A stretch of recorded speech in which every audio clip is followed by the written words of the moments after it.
You knew of the two clubhouses. You told me yesterday, you said, I'm not rooting for either team. I just know more of the Houston dudes. Yeah. Well, now, why is that? I'm an American League guy, you know?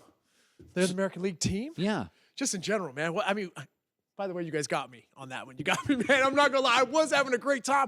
Everybody was so happy. I mean, that's the one thing that separates our game from everybody else's, that you're allowed to celebrate in the locker room like this. You know, I was talking with Shannon earlier, and he's like, we can't do that. We can't celebrate like that. So for us, just for me to be able to be in there, the Houston Astros were so gracious. You know what's really amazing about baseball, and Doug Gottlieb always said, he always said, going to a baseball game with the kids is like going to Disneyland. It's never the coolest thing, but you feel better as a parent. and I'm sitting there last night. I'm thinking, we have no clock in baseball. The game can be 3 hours or 5 hours. The symmetrical, like ballparks in Fenway are short portion, right? And then Oakland, it's a parking lot. And the series was a bunch of stuff. It was starters to the pen. It was closers going 2, not 1. I found this World Series, and this is why I wish we were nicer to the managers and more forgiving. Dude, you were on an island trying to survive. Yeah. What's that? I never watched the show Survivor, but largely it's just like you're doing what shenanigans you can. Like, I just felt in the end, Houston survived the series, and the Dodgers, with their big looping swings from Bellinger, and Darvish didn't. Do you think there was like an exhale in the clubhouse? Like we escaped better than they did? Well, I mean, as crazy as the postseason has been, I heard A.J. Hinch after the game. He said he was talking to his bench coach, Alex Cora, and they were like, what is going on in baseball right now? They're like, can you predict this stuff? You can't. No. So I think just in general for them, just an amazing season. I mean, I don't necessarily think that the Los Angeles Dodgers blew the World Series. I really think the Houston Astros went out and won that World Series. Yeah, the way Morton pitched. Of course. Game 7, Dodger Stadium, first time ever. I mean, that place was electric until the top of the first inning. It is interesting. I started my show saying I am not anti-analytics. I prefer manalytics, which is a reliance to some statistical truths. But you just can't put Kobe and Verlander and Jeter and Brady. Darvish analytically at the trading deadline was better than Verlander. I want you to talk about that, about in your career. You were a very good player, but how certain guys change the room. Right.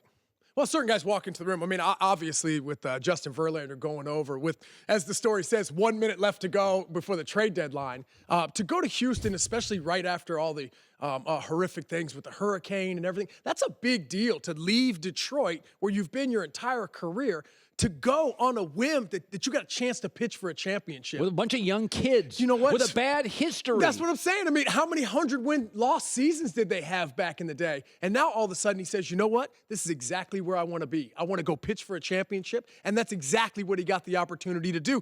If this guy keeps up what he's doing for the next couple of years. Oh, he's a Hall of Famer. Hall of Famer, no doubt. I mean, this guy has done it. He's pitched over 200 innings. I don't know how many years in a row. But when that guy walks into the locker room, something is different. Sure. And all the young guys look up to him. The pitching staff immediately took to him. Guys like Carlos Beltran, Brian McCann, Justin Verlander, those guys are the leader in that locker room for sure. And by the way, as you talk about analytics and maybe even Yu Darvish going to the Dodgers, you got to remember, Yu Darvish was a rental.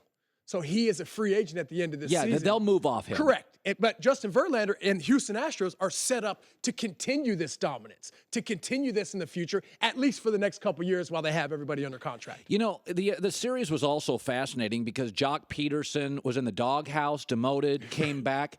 You had at one point, let's go back to you in the postseason. You were on a slump one time. Oh, yeah. Now, let's talk about, because this World Series, a lot of people were doghouse guys and flourished. Darvish, they had a big one in the NLDS, and then he sunk in the World Series.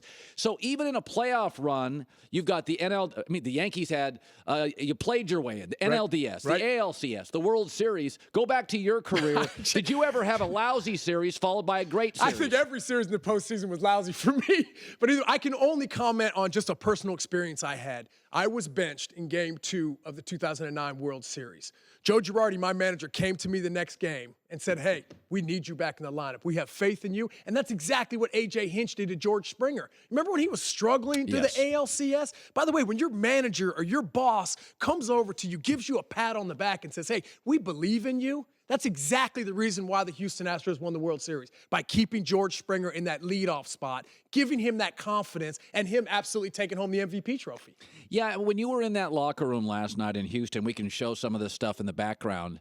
The one thing I'll say is, and you see this sometimes in sports, where you have a young team and they pop, but you kind of know some of those guys are leaving the locker room. It's almost like college where Alabama wins a title and they're going to lose like 7 pros.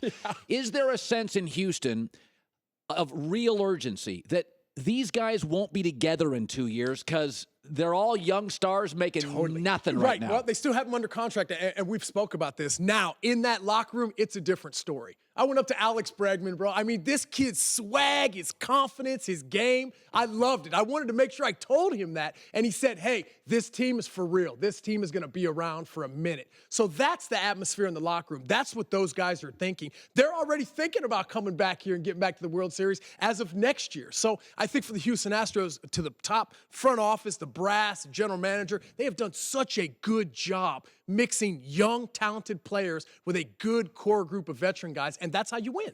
By the way, it should be noted the Dodgers have won 5 straight division titles, and that's in a division with the San Francisco Giants that have 3 titles in the last decade, World Series titles.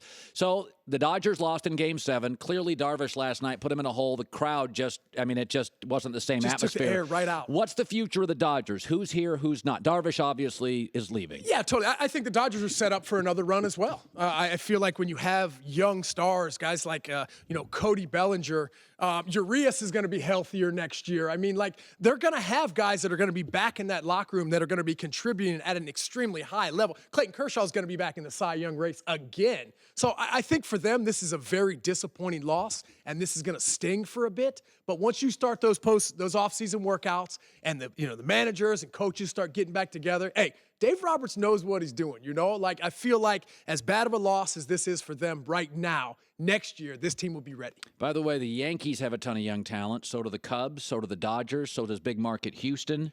It's a good time.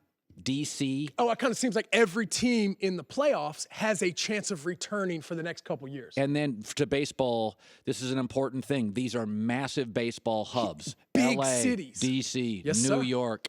Exciting stuff. Good seeing you, bud. All right, baby. Good Get to see some you, rest brother. now. No, man. I feel like I'm too hyped to sleep right now, Good stuff. Thanks for watching. Subscribe here to get the latest from the show. Also, be sure to check out more of the best clips from The Herd, or go watch a few segments from the newest show on FS1, First Things First, with Chris Carter and Nick Wright.